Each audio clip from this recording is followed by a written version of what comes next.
ఆదివారం ఈ వ్యాన్ కొన్నాను. ఈ వ్యాన్లో అన్నదానం చేయాలనుకుంటున్నాను.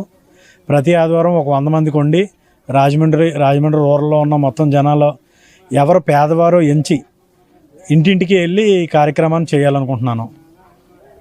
నాతో పాటు చాలామంది సహకరించారు.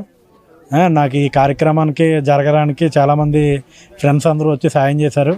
వాళ్ళందరికీ కృతజ్ఞతలు చెప్పుకుంటున్నాను.